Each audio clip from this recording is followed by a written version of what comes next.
बिस्मिल्लाहिर्रहमानिर्रहीम। नाज़रीन, प्रोग्राम जी वर्ड में हम आपको खुशामदीद कहते हैं कि इंतहाई अहम डेवलपमेंट और ख़बर जिसका पूरी दुनिया में और ख़ास तौर पर मिडल ईस्ट और पाकिस्तान में तहलका मचा हुआ है, वो ये कि एक पाकिस्तानी वफ़द का खुफिया इसराइल का दौरा हुआ है और उसमें इस दौरे के दौरान इसराइल की सिविल सोसाइटी, वहाँ के मीडिया, वहाँ के जो अहले राय लोग हैं उनके साथ भी मुलाकात हुई और इतलात के मुताबिक इजरायली पॉलिटिकल लीडरशिप के साथ भी मुलाकात हुई।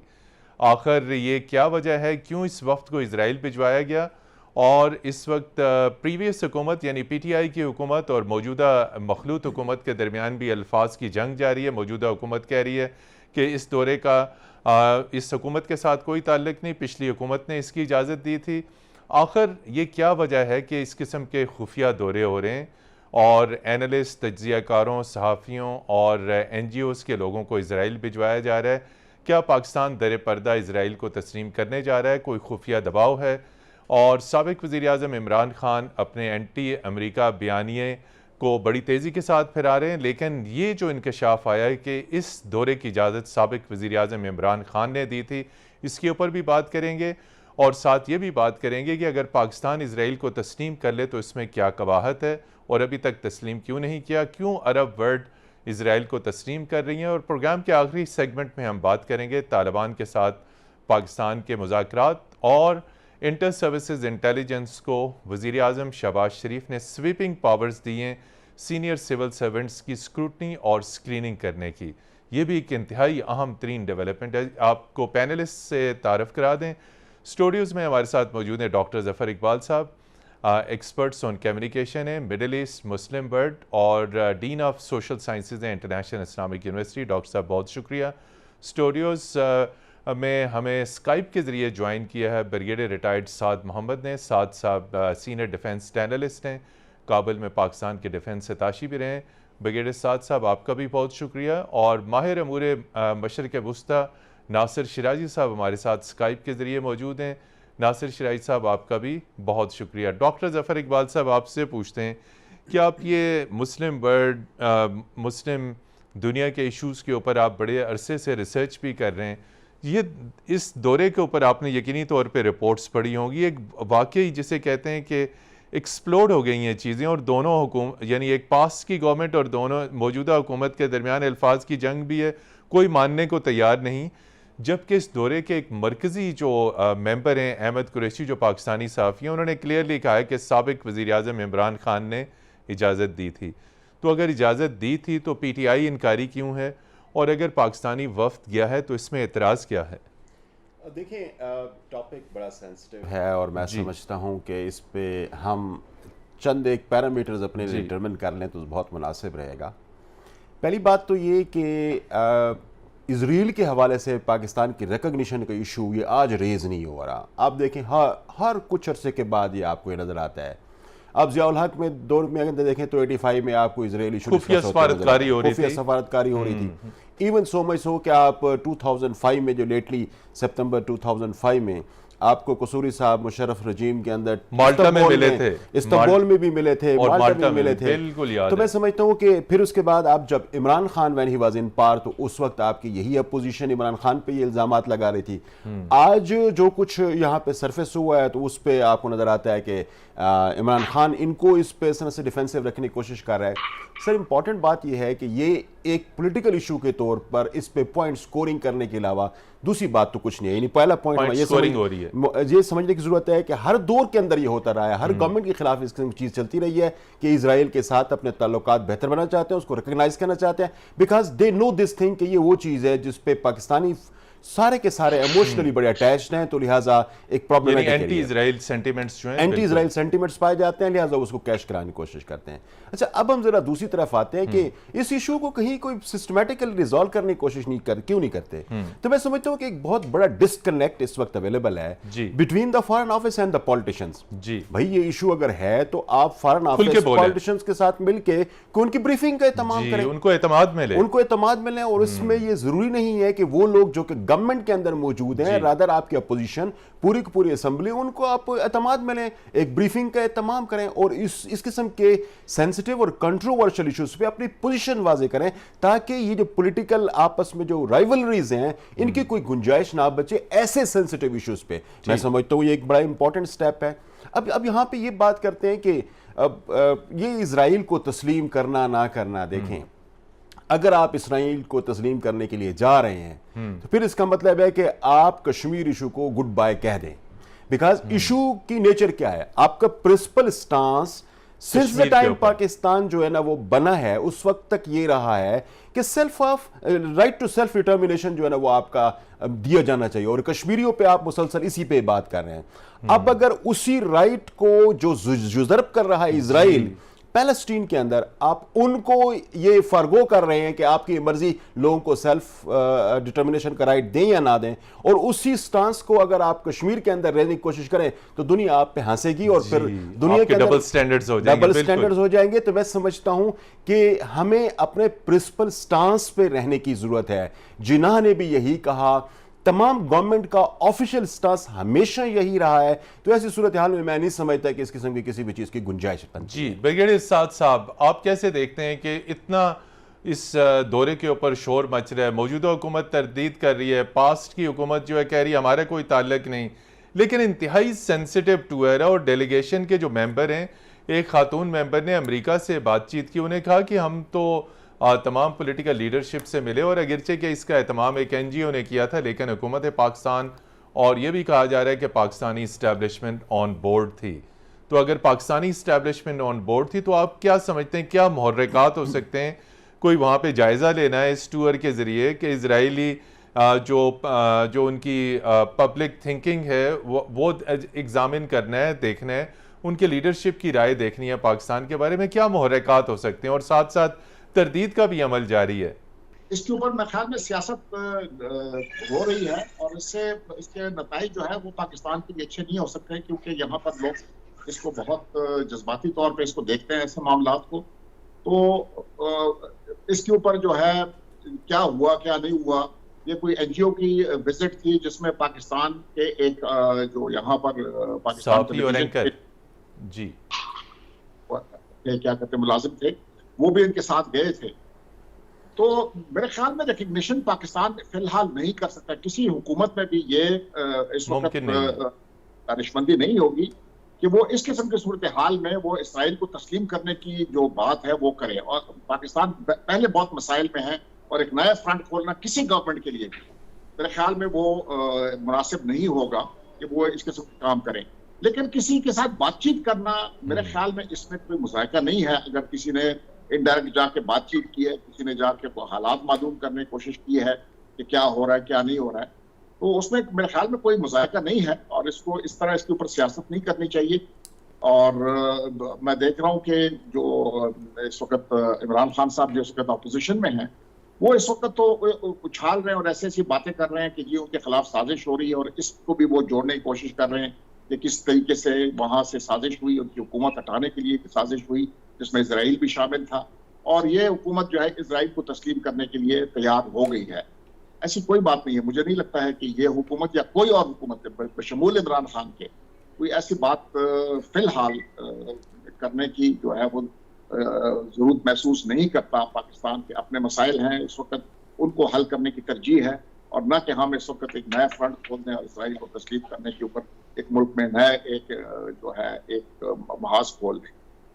जी नासिर शराई साहब, आप कैसे देखते हैं कि पिछले दौरे हुकूमत में आपने देखा कि इमरान खान के साबिक अमरीकी सदर ट्रंप के साथ यानी जब वो पावर में थे तो इंतहाई करीबी ताल्लुकात थे और उनकी बहुत अंडरस्टैंडिंग थी, बहुत सारी मीटिंग्स भी हुई, और पिछली यानी रिपब्लिकन्स ने मशरक़ वस्ता के अंदर अपनी बहुत कल्टिवेशन की, जिसके नतीजे में मुत्तहिदा अरब अमारात, बहरीन और ओमान ने इजराइल को तस्लीम किया। तो आप क्या समझते हैं कि अगर इस किस्म की चीज़ें तो ये पब्लिक क्यों नहीं कर दी जाती, अवाम को एतमाद में क्यों नहीं ले लिया जाता कि भाई इजराइल को हम तस्लीम करेंगे तो पाकिस्तान के मफाद में होगा। आपसे स्पेशली सवाल यह कि आप मिडल ईस्ट के एक्सपर्ट हैं, पाकिस्तान को क्या फ़ायदा हो सकता है अगर इजराइल को तस्लीम कर लिया जाए? आप समझते हैं किसी भी स्टेज पे दिफाई एतबार से, मौशी एतबार से, साइंस टेक्नोलॉजी, किसी एतबार से पाकिस्तान को कोई फ़ायदा हो सकता है? जी बिस्मिल्लाहिर्रहमानिर्रहीम। मतीन हैदर साहब, बहुत शुक्रिया, बड़े ही इम्पोर्टेंट मौजू को आपने टेकअप किया है। पहले तो मैं ये अर्ज करना चाहूँगा कि ये जुदा है उन एफर्ट से जो पहले से इसराइल के हवाले से पाकिस्तान में होती रही हैं, इसलिए कि जैसा कि आपने रिपब्लिकन्स का नाम लिया, रिपब्लिकन जरा फ्रंट पे आके इस मसले को करते हैं, लेकिन ये अमेरिका की फॉरेन पॉलिसी का एक कॉर्नर स्टोन है कि इसराइल जो है वो उसको एक रिकॉग्निशन दिलवाना चाहते हैं और इसराइल की इस खित्ते के अंदर एक हेजमनी क्रिएट करना चाहते हैं, बिल्कुल उस अरब वर्ल्ड के अंदर। अरब वर्ल्ड में उसकी बालादस्ती, बिल्कुल फेजेस है, अरब बालादस्ती उसकी कायम रखना चाहते हैं, कायम करना चाहते हैं, क्योंकि वो शेकअप हो गई बिल्कुल उसकी 2006 की हिजबुल्लाह लेबनान वार के साथ और उसके बाद जो उसके फलस्तीनियों के साथ कॉन्फ्लिक्ट हुए हैं, तो उसके नतीजे में वो कॉम्प्रोमाइज हो गई है और उसके जो एक इमेज था कि वो एक अनडिफीटेबल है और उसकी जो state of the art technology है और उसका जो बिल्कुल उसका जो मिसाइल डिफेंस सिस्टम है, बिल्कुल टैंक्स हैं, वो सारे के सारे कॉम्प्रोमाइज हुए हैं। ये जो नई एफर्ट हुई है बुनियादी तौर पे, ये मिडिल ईस्ट पीस इनिशिएटिव जिसको कहते हैं, ये जिसको इस्लामिक रिकॉर्ड कहा जाता है, जिसको डील ऑफ द सेंचुरी भी कहा जाता है, ये उसके तनाजर में कुछ सीबीएम्स हैं।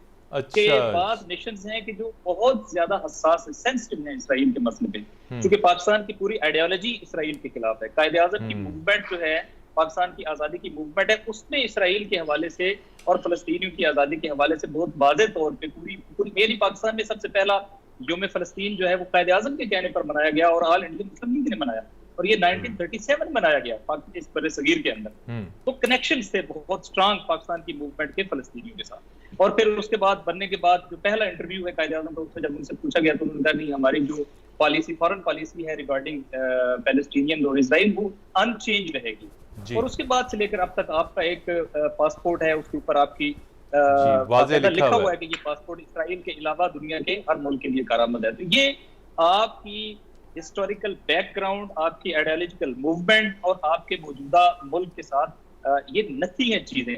तो ये जो इनका रीजनल प्लान है कि किसी तरीके से इसराइल को रिकॉग्निशन के जरिए से उसको इस खित्ते के अंदर मेन स्ट्रीम किया जाए, उसमें अब ये सिर्फ अरब इशू नहीं है, उसमें जब तक पाकिस्तान जो इतना फ्रंट पे गया है फलस्तीनियों के लिए कई मामलों के ऊपर, और जैसा कि बिल्कुल राइटली कहा डॉक्टर जफर साहब ने कि पाकिस्तान में फलस्तीन का मसला और कश्मीर का मसला ये अटैच है, क्योंकि इनके पीछे प्रिंसिपल आपस में लिंक्ड है, बिल्कुल पाकिस्तान दोनों की आइडियोलॉजी के लिंक्ड है, इनको आप डीलिंक नहीं कर सकते हैं। तो बहरहाल उसके लिए जब पाकिस्तान में सेंसिटिविटी है, उस तनाजर में पाकिस्तान को कबूल नहीं कर सकता। इस सेंसिटिविटी को मिनिमाइज कैसे किया जाए, उसके लिए ऐसे बाज एक्ट्स होते रहते हैं, कभी एनजीओ के जरिए से, कभी इनफॉर्मल मीटिंग्स के जरिए से, कभी जैसा कि वो साबिक पाकिस्तानी फॉरेन ऑफिस से वजीर खारजा खुर्शीद महमूद साहब, उन्होंने भी बाकायदा कहा कि बाद मीटिंग वगैरह हुई हैं। तो ये एफर्ट्स तो चलती रही हैं और इस एफर्ट्स के एक दूसरे पहलू को भी देखने की जरूरत है कि चूंकि उन्होंने इस रीजन के अंदर, अब सऊदी अरब है कि जिसके ताल्लुकात बहुत अच्छे हो गए, लेकिन उन्होंने अभी तक उसको फॉर्मली रिकॉग्नाइज नहीं किया। तो ये जो इस खित्ते की कंडीशन है, सिचुएशन है, उसमें पाकिस्तान बहुत मैटर करता है।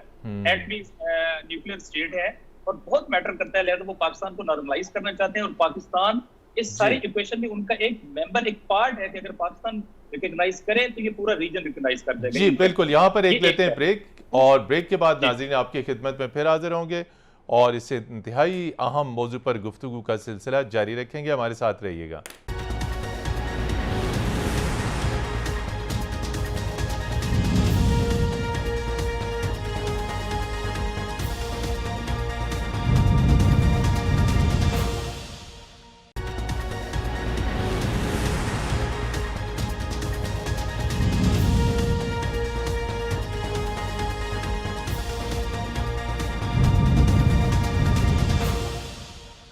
जी नाज़रीन, प्रोग्राम जी वर्ल्ड में एक मरतबा फिर खुश आमदीद। डॉक्टर ज़फ़र इकबाल साहब, अगर हम इसराइल को तस्लीम करने के हवाले से इस्लामी दुनिया का रिकॉर्ड देखें जिसके ऊपर आपकी बड़ी गहरी नज़र और बड़ी गहरी तहकीक है, तो आलमोस्ट अरब वर्ल्ड सब इसराइल को तस्लीम कर चुकी है।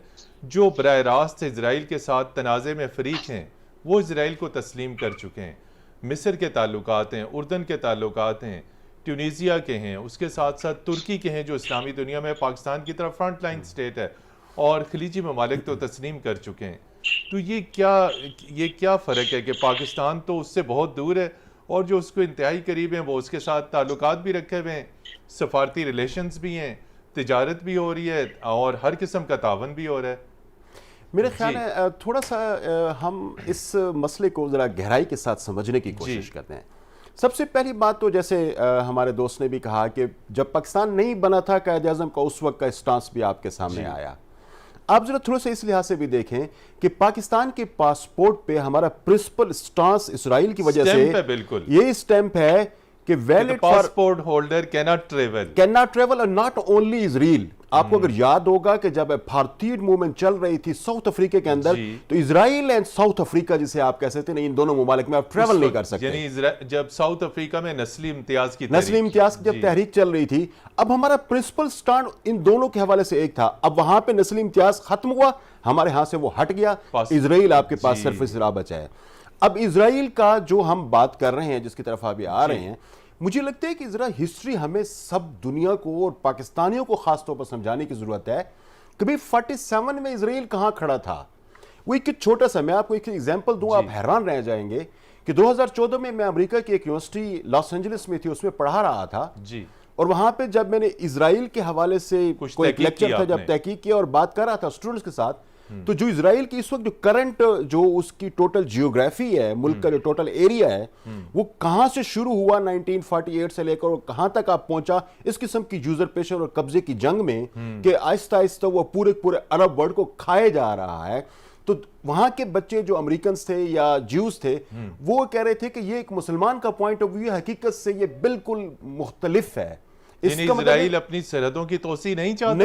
नहीं, वो नहीं कर रहा। वो कह रहे थे कि आप लोग गलत कह रहे हैं, उनको एजुकेट इस तरीके से मुसलसल किया जा रहा है। आज अगर थोड़ी देर के लिए हम अपने किसी बंदे से पूछें, अपने किसी पाकिस्तानी से पूछें या किसी मुसलमान से पूछें कि इजराइल की जो एक्सपेंशन है वो कैसे हुई है, ये ज़ायनिज्म मूवमेंट क्या है, आपकी जियोग्राफी कैसे बढ़ी है, मैं समझता हूं कि ये इसको स्टडी करने की जरूरत है और इसके हवाले से हमें अपने मासेस को एजुकेट करने की जरूरत है कि इजराइल के एक्सपेंशन को अगर आप देखें तो वो लगता है कि कुछ अरसे के बाद ये पूरा अरब वर्ल्ड खत्म हो जाएगा। अच्छा, अब अरब वर्ल्ड की हम बात करते हैं। देखें, अरब वर्ल्ड एक जियोग्राफिक आइडेंटिटी है। हम बात कर रहे हैं पैलेस्टीन की एक आइडियोलॉजिकल आइडेंटिटी की, जो कि सदियों से एक तरह से वहां पे इशू बनना जा रहा है। हम एक्चुअली अरब वर्ल्ड के साथ इस केस में अपने आप को अटैच नहीं कर रहे। देखिए, जो भी मुल्क होता है, जब वो बॉर्डरिंग कंट्रीज होते हैं ना, तो उनके अपने कुछ, जिसे आप कह सकते हैं ना, कुछ ऑब्लिगेशंस होती हैं बॉर्डरिंग कंट्रीज के साथ, कि आपको उनके साथ ट्रेड रखना पड़ती है, आपको उनके साथ बॉर्डर्स के कोई रिलेशंस रखना पड़ते हैं। उनका ताल्लुक इस बात से नहीं है कि इजराइल की एक्सपेंशन को उन्होंने तस्लीम किया है, ये नहीं है। रिलेशंस होना बिकॉज के बॉर्डरिंग कंट्रीज एक्सपेंशन को भी तस्लीम किया है। अच्छा, एक्सपेंशन को तस्लीम नहीं किया, मैं ये कह रहा हूं, क्योंकि ओआईसी के एजेंडे पे जब पैलेस्टीन का इशू और इजराइल का इशू है, तो इसका मतलब ये हुआ कि हमने बॉर्डरिंग इश्यूज को सेटल करने की कोशिश की है, ना कि ये कि इजराइल ने जो कब्जे किए हो वो जस्टिफाइड है। इसी हवाले से अगर आप देखें, आपके यहां कश्मीर में क्या है कि कश्मीर को इंडिया ने कब्जा किया हुआ है, लेकिन हमारे साथ इंडिया के साथ रिलेशनशिप्स भी हैं, आपके ट्रेड रिलेशंस भी रहे हैं, आपकी बॉर्डर्स भी ऊपर, क्योंकि पाकिस्तान और इंडिया बॉर्डरिंग कंट्रीज हैं, लिहाजा यहां पे बड़े डिफरेंट डायनामिक्स हैं। इस तरीके से तो फिर आप ये देखें कि जिस तरीके से हम इजराइल के साथ रिलेशनशिप नहीं रखना चाहते या रिकॉग्नाइज नहीं करना चाहते, यही केस हमारा इंडिया की तरफ क्यों नहीं है? Because we are sharing borders, और बॉर्डर्स बड़ी लंबी बॉर्डर्स हैं, बट डिफरेंट आइडेंटिटीज के साथ हमारे सामने चीजें आएंगी। फॉर्म में फॉर्म जी, ब्रिगेडियर साहब, ये दो चीजें आपस में अक्सर मिक्स हो जाती हैं, लेकिन देखने में यह आया है कि पास में, जिस तरह हमारे बाकी पैनलिस्ट ने भी कहा कि ऑफ एंड ऑन माजी में मुख्तलिफ हुकूमतें, secret delegation, secret meetings, Israeli वजीर खारजा के साथ कसूरी साहब की मीटिंग, ये तमाम चीज़ें। अब डिफेंस एनालिस्ट ने यह भी कहा जाता है कि अगर इसराइल को तस्लीम कर लिया जाए तो पाकिस्तान को जो सिक्योरिटी थ्रेट है इंडिया की जानिब से, वो न्यूट्रलाइज हो जाएगा, चूँकि इसराइल और इंडिया की आपस में बहुत स्ट्रेटेजिक एग्रीमेंट्स हैं, close security and defence cooperation है। आप कैसे देखते हैं कि क्या पाकिस्तान की सिक्योरिटी इजराइल को तस्लीम करने से मजीद महफूज हो सकती है या खतरे में पड़ सकती है? देखिए, इस वक्त जो पाकिस्तान में जमीनी हालात हैं, इसके मेरिट्स ऑफ रिकग्निशन या डीमेरिट्स ऑफ रिकग्निशन को हम एक साइड में पहले रख दें जी। सबसे बात यह है कि आपका पब्लिक ओपिनियन इस वक्त क्या है। आपका पब्लिक ओपिनियन इस वक्त बिल्कुल 100% तकरीबन, मेरे ख्याल में, एंटी अमेरिका और एंटी इजराइल है, बिल्कुल। बाकी पाकिस्तान में कोई इस वक्त इजराइल को तस्लीम करने के लिए इजाजत नहीं देगा, तो ये दानिशमंदी नहीं होगी कि पाकिस्तान जो है वो इजराइल को इस वक्त रिकॉग्नाइज करे। मेरे ख्याल में सबसे जो मेजर फैक्टर है वो है पैलेस्टीनियन कम्युनिटी। अगर पैलेस्टीनियन कम्युनिटी उनके साथ किसी बात के ऊपर राजी हो जाए और वो एक रिकग्निशन की तरफ आते हैं और एक 2 स्टेट सिस्टम बनता है, तो मेरे ख्याल में फिर पाकिस्तान में भी उसके लिए राह हमवार हो सकती है कि हम इजराइल को रिकग्नाइज करें। ये अभी मतलब है कि आपके एक मेहमान ने बातचीत की कि जी हमारे साथ बॉर्डर है इसलिए हमने इंडिया का जो है उसके साथ ताल्लुकात रखे, फिर तो मैं कह सकता हूँ कि ये प्रिंसिपल स्टैंड ना हुआ ना कि ये आप इंडिया के कब्जे को आप उस नजर से नहीं देखते, लेकिन इजराइल के कब्जे को किसी और नजर से देखते हैं। और दूसरी बात यह है कि सिर्फ पैलेस्टाइन में मुसलमान नहीं रहते हैं जो उसके ऊपर कब्जे हैं बाकी लोगों के, और भी बड़े हैं, उसमें हमारे दोस्त ममालिक भी शामिल हैं। जी बिल्कुल। तो मेरे ख्याल में ये मुल्क के मफादात के लिए होता है कि रिकग्नाइज करना है कि नहीं करना है। इसमें अगर नेशनल इंटरेस्ट पाकिस्तान के आते हैं, इसके ऊपर जो है मुख्तलिफ जो इदारे हैं पाकिस्तान के जो इस वक्त हैं अरबाब इख्तियार हैं, वो इसके ऊपर जो है वो ज्यादा बेहतर इसके ऊपर सोच विचार कर सकते हैं कि हम इजराइल को रिकग्नाइज करें या ना करें। मेरे जैसे लेमैन आदमी से अगर आप पूछें जिसके पास कोई वो नहीं है, इनपुट्स वगैरह नहीं है, तो मैं तो बिल्कुल रिकमेंड नहीं करूंगा in the near forcible future Israel को रिकग्नाइज करना पाकिस्तान के अंदर बहुत बड़ा इंतशार फैला सकता है। इससे लोग सियासी फायदे उठाएंगे और पाकिस्तान डिस्टेबलाइजेशन की तरफ जा सकता है। तो मेरे ख्याल में उसके मेरिट्स और डीमेरिट्स को हम साइड पर रख लें। फिलहाल वक्त ही नहीं है कि पाकिस्तान इजराइल को तस्लीम करने का गौर करे। बिल्कुल बैक बंडल पे डालें, बाद में देखा जाएगा जब पैलेस्टाइन का और इजराइल का आपस में अगर मुफाहिमत होती है तो फिर हम इसको एक नई सोच के साथ देख सकते हैं। जी नासिर शराई साहब, ये कहा जाता है कि अगर पाकिस्तान इजराइल को तस्लीम कर ले तो पाकिस्तान के तमाम तर मुआशी मसाइल हल हो जाएंगे। इस वक्त पाकिस्तान शदीद तरीन इकनॉमिक क्राइसिस से गुजर रहा है और अमेरिका फ्रंट लाइन के ऊपर है इजराइल को तस्लीम कराने के हवाले से। पाकिस्तान FATF में मुसलसल ग्रे लिस्ट में है। पाकिस्तान से डू मोर का मुसलसल मुतालबा किया जा रहा है। इंडियन अमेरिकन टॉप डीलरशिप मिलती है तो पाकिस्तान के खिलाफ स्टेटमेंट्स आते हैं। तो क्या ये थ्योरी भी सही है कि अगर पाकिस्तान इजराइल को तस्लीम करता है तो पाकिस्तान की मगरबी मंडियों में रसाई बढ़ जाएगी, अमरीकी मंडियों में रसाई बढ़ जाएगी, माशी खुशहाली आ जाएगी? ये थ्योरी भी पेश की जा रही है। जी हाँ जी, बिल्कुल पेश की जा रही है, लेकिन हकीकत उसके बिल्कुल बरअक्स है। मैं आपको मिसाल देना चाहूंगा, कभी मिस्र का बड़ा नाम था इस्लामिक वर्ल्ड में। जी बिल्कुल। और उसकी उसे इकोनॉमिक पावर समझा जा रहा था। इकोनॉमिक पावर थी, उसके पास नहर स्वीज है, आप जरा देखें उसकी जो जियो पॉलिटिक्स या जियो इकोनॉमिक है। लेकिन प्रैक्टिकली सिचुएशन ये हुई कि आज मिस्र का दुनिया के अंदर कोई नाम नहीं, वो तो रीजन के अंदर प्लेयर नहीं है। यानी वो जो वर्ल्ड प्लेयर था वो रीजनल प्लेयर भी नहीं रहा। बिल्कुल। जॉर्डन का नाम आप कहाँ सुनते हैं? जॉर्डन कहाँ वेरी करता है? किसी जगह नहीं है जो इसराइल के साथ खड़े हुए हैं। लेकिन ऑन द अदर हैंड इस वक्त अरब वर्ल्ड के अंदर सीरिया का रोल है, सीरिया ने रिकॉग्नाइज नहीं किया है। अरब वर्ल्ड के अंदर लेबनान का रोल है, रेजिस्टेंस को होस्ट करता है। अरब वर्ल्ड के अंदर अभी इराक का रोल है, और इराक ने अभी चंद दिन पहले पार्लियामेंट में बाकायदा यूनानिमस करारदाद पास की है कि इसराइल के साथ ताल्लुकात या इसराइल का विजिट करना ये एक जुर्म होगा। वहां के पार्लियामेंट ने ये करार दिया है। और ईरान के तो ताल्लुकात ही नहीं। बिल्कुल। हाँ, इससे आप अंदाजा लगाएं कि जो सेंटिमेंट अरब वर्ल्ड के अंदर है और फलस्तीनियों के अंदर है, हमें उन्हीं सेंटिमेंट को, और जो पाकिस्तान और पाकिस्तान की मूवमेंट के साथ एसोसिएटेड सेंटिमेंट हैं, पाकिस्तान के हुक्मरानों को उसी का तर्जुमान होना चाहिए। और दूसरा मैं ये पहलू कहूँ कि इसराइल ने किसके साथ दोस्ती की है? इसराइल के डॉक्ट्राइन में क्या एक इस्लामी कंट्री विद न्यूक्लियर पावर है दुनिया के अंदर? क्या इसराइल अगर पाकिस्तान रिकॉग्नाइज, जस्ट एक फर्जिया करें कि पाकिस्तान रिकॉग्नाइज करता है और इसराइल की फिजिकल प्रेजेंस आती है, उसका मिलिट्री ऑपरेटर्स आता है, उसका इंटेलिजेंस ऑपरेटर्स आता है, वो इस्लामाबाद के अंदर आता है, इसका मतलब आप समझते हैं? इसका मतलब आपका तहुटा है, इसका मतलब आपके एटॉमिक इंस्टॉलेशन है, मतलब रसाई मिल जाएगी। ठीक है, ये जहां जाते हैं ये अपने उसी स्ट्रक्चर के साथ जाते हैं। तो मैं समझता हूँ कि ये बिल्कुल पाकिस्तान की आइडियोलॉजी के साथ भी प्ले करने के मुतरादिफ है, और इसका पाकिस्तान को ऑन ग्राउंड किसी किस्म का कोई फायदा नहीं। मगर ये जिसकी तरफ ब्रिगेडियर साहब ने इशारा किया, पाकिस्तान के अंदर शदीद इंतशार फैलेगा, होनी चाहिए। ये यूनानिमिटी है, पाकिस्तान में यूनानिमिटी है कि इसराइल को तस्लीम नहीं करना, रिकॉग्नाइज न करने पे मुत्तफिक है। नाज़रीन, यहाँ पर लेते हैं एक ब्रेक, और ब्रेक के बाद जब हम वापस आएंगे तो हम बात करेंगे अपने पैनलिस्ट से कि तहरीक तालिबान और पाकिस्तान के दरमियान जो बातचीत जारी है, क्या दहशतगर्दी की जो नई लहर है इस पर पाकिस्तान इन मुज़ाकरात के नतीजे में काबू पा सकेगा? हमारे साथ रहिएगा।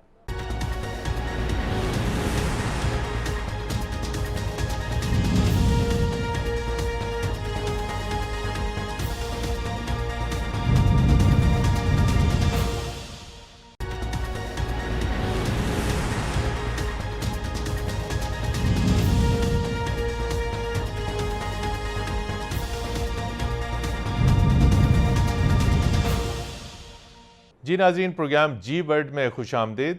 और तालिबान के साथ बातचीत से कबल हम बात करते हैं। हमारे साथ नाज़रीन, हमारी खुशकिस्मती है कि इजराइल जाने वाले पाकिस्तान के तारीखी वफ्द के एक इंतहाई अहम रुकन, पाकिस्तान के इंतहाई सीनियर तरीन सहाफ़ी, तज्ज़ियाकार, मशरिक़ अमूर और सिक्योरिटी के मामलात पर गहरी नज़र रखने वाले एंकर जर्नलिस्ट अहमद कुरैशी साहब हमारे साथ मौजूद हैं। अहमद कुरैशी साहब, प्रोग्राम जी वर्ल्ड में आप आपको खुश आमदीद कहते हैं। आखिर ये इतना पुरस्कार दौरा था और इसकी आप क्या समझते हैं कि क्या पिछली गवर्नमेंट ने आपको बाकायदा इजाज़त दी थी? पिछली गवर्नमेंट की इजाज़त के साथ गए और दौरे का मेन मकसद क्या था? जी बहुत शुक्रिया मतीन हैदर साहब। ये मेरे तो नहीं ख्याल कि ये कोई बहुत ही इतनी अहम कोई विजिट थी। पाकिस्तान में जो है पोलिटिसाइज हो गई है जी, बहुत ज़्यादा पोलिटिसाइज हो गया, बहुत ज़्यादा पोलिटिसाइज हो गई है। और मैं इस बात से बड़ा हैरान हूँ कि हमारे दोस्तों ने पाकिस्तान तहरीक इंसाफ में बाकायदा इस इशू के कंधों पे पाकिस्तान में बाकायदा पाकिस्तान इसराइल ताल्लुकात पे एक पूरी बहस और मुबाहिसा शुरू कर दी है, जो कि जारी है, जो कि बिल्कुल किसी सूरत, मुझे मालूम है क्योंकि मैं वफ्द में था, इसमें किसी के वहम गुमान में भी नहीं था, ना मेरे ख्याल में किसी के ऑब्जेक्टिव्स में ये बात थी। होना अच्छी बात है, मतलब कोई इसके खिलाफ नहीं होना था किसी ने, लेकिन तवक्को किसी की नहीं थी कि हम कोई ऐसा काम करने जा रहे हैं, क्योंकि ये एक मिडल ईस्ट की एक स्टोरी थी और वहां पे 2 साल गुजरने जा रहे हैं अब्राहम अकॉर्ड्स पे इस सितंबर में। 2 साल, उसके पूरे 2 साल पूरे हो जाएंगे सितंबर में। तो इस सिलसिले में काफी वहां पे इवेंट्स हो रहे हैं और इसी सिलसिले में जो है ये एक इवेंट था दुबई के अंदर, जिसके अंदर काफी वफूद आए हुए थे, तुर्की से, मिस्र से, मराकश से और गल्फ कंट्रीज से भी।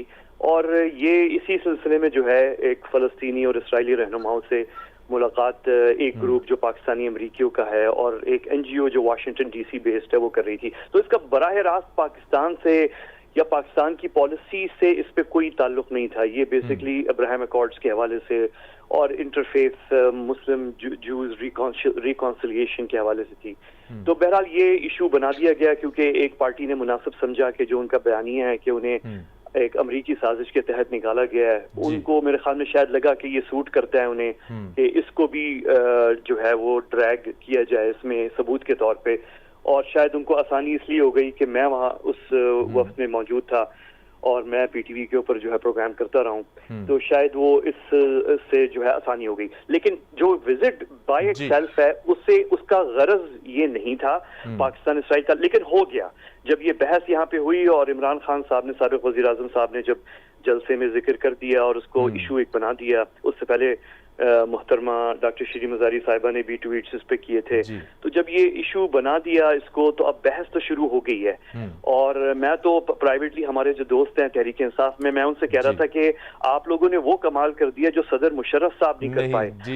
सदर मुशर्रफ साहब ने बाकायदा, यानी ये तो एक वफ्द है जो अमरीकी पाकिस्तानियों का है, सदर मुशर्रफ ने तो बाकायदा वजीर खारजा हमारा भेजा था, हमारे काबिल एहतराम कसूरी साहब, और वहाँ पे उनके इजरायली सिल्वान शालोन और हमारे इस वक्त जो सदर अर्दोआन है उस वक्त वजीर आजम थे, उन्होंने बाकायदा वो ब्रोकर किया था, अरेंज किया था वो मीटिंग जो है। तो उस वक्त भी सदर मुशर्रफ साहब, आपको तो याद है मतीन हैदर साहब, आप तो बड़ा क्लोजली उन दिनों ये चीज कवर कर रहे थे, तो आपको याद होगा कि सदर मुशर्रफ साहब का मकसद जो था वो ये था कि वो डिबेट होती पाकिस्तान में जो आज हमने देखी है, जो आज हम डिबेट देख रहे हैं, ये 15 साल लेट है। ये मुशर्रफ साहब चाह रहे थे उस वक्त हो, लेकिन ये कमाल, इसका सेहरा मैं हमारे दोस्तों से कह रहा था प्राइवेटली वैसे तहरीक इंसाफ में कि इसका सेहरा आप लोगों को जाता है, ये आप लोगों ने कमाल कर दिया, क्योंकि ये कोई तवक्को नहीं कर रहा था कि ये बहस कभी पाकिस्तान में इस लेवल पे हो सकती है। तो ये इस तरह से हुई है। तो मैं, यानी अब जब हो गई है तो ठीक है, इस पे बात हो रही है, वो तो फिर एक बहुत बड़ा एक वसी टॉपिक है। जी डॉक्टर साहब, अब हम अपने तालिबान के साथ उस मौजू की तरफ आते हैं। वक्त इंतहाई कम है, शॉर्टकट जवाब दीजिएगा। इस वक्त तालिबान के साथ बातचीत, आप समझते हैं कि दहशतगर्दी की जो इंतहाई खौफनाक लहर जो पाकिस्तान के ऊपर है, क्या इस बातचीत के नतीजे में हम एक इंतहाई मुश्किल एकॉर्ड कर पाएंगे उनसे? देखें, सबसे पहले बात तो हमें यह समझने की ज़रूरत है कि अफगानिस्तान का अमन जो है वो डेफिनेटली पाकिस्तान की बॉर्डर्स पे अमन की ज़मानत है जी। अब उसके लिए जो भी ऐसी एफर्ट जो तालिबान हो गई गवर्नमेंट या टीटीपी होगी, उनको हमें ये देखने की जरूरत है कि हम बजाय इसके कि हम टीटीपी के साथ खुद एंगेज हो यहाँ पे अपनी बॉर्डर एरियाज पे, हम उनके साथ उनके गुड ऑफिस इस्तेमाल करके उनको कंट्रोल करें, ताकि जो है ना वो हमारे यहाँ बॉर्डर्स पे हमारे जितने जो खर्चे हो रहे हैं, हमारी जितनी फौज डिप्लॉयड है, कैजुअलिटीज हो रही हैं, we should be able to avoid that. मैं समझता हूँ इसको थोड़ा सा ब्रॉडर लेवल पे देखने की जरूरत है कि हमारे मसाइल बॉर्डर लेवल पे टीटीपी के साथ खत्म हो और उनको कंट्रोल किया जाए with the help of Taliban. जी साद साहब, क्या मतलब ये नुक्ता आगे चल सकता है कि टीटीपी को अफगान तालिबान की मदद से उनको कंट्रोल किया जा सकता है और पाकिस्तान में पीस एंड स्टेबिलिटी, खास तौर पे मगरबी सरहदों के ऊपर आपकी बड़ी गहरी नजर रही है इन मामलात पे?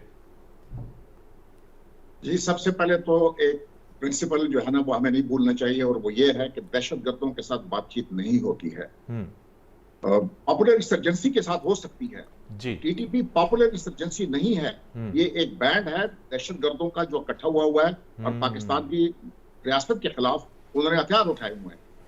ऐसे लोगों के साथ जिन्होंने सानह पब्लिक स्कूल जो पाकिस्तान की तारीख में इंतहाई डेडली अटैक था, जी बिल्कुल, उसको 4 साल के बच्चों को भी इन्होंने नहीं छोड़ा, उनके साथ कैसे बातचीत हो सकती है? और अगर आप इनका ट्रैक रिकॉर्ड देखें जी, जब भी इनके साथ बातचीत हुई है ये एक्सपैंड कर गए हैं, ये अपनी ना किसी अपने आप को मजबूत किया है इन्होंने, अपने कोर्ट्स की पासदारी रखते हैं।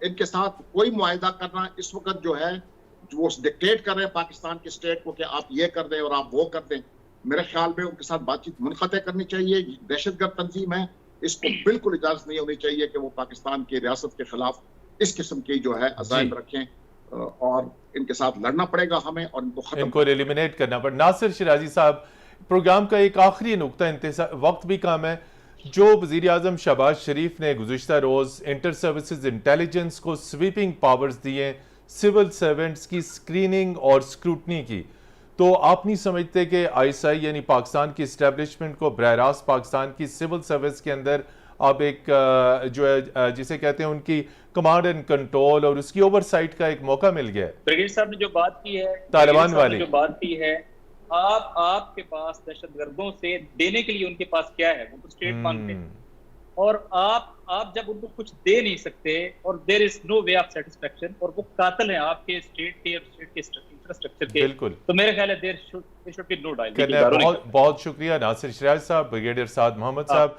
डॉक्टर जफर इकबाल साहब और तीनों पैनलिस्ट का ये इत्तफाक राय था कि इस सूरत हाल में जहाँ से इस वक्त पाकिस्तान गुजर है, किसी भी तौर पर इजराइल को तस्लीम करना या उसकी तरफ सोचना या उसकी तरफ बढ़ना पाकिस्तान के लिए इंतहाई नुकसानदेह होगा।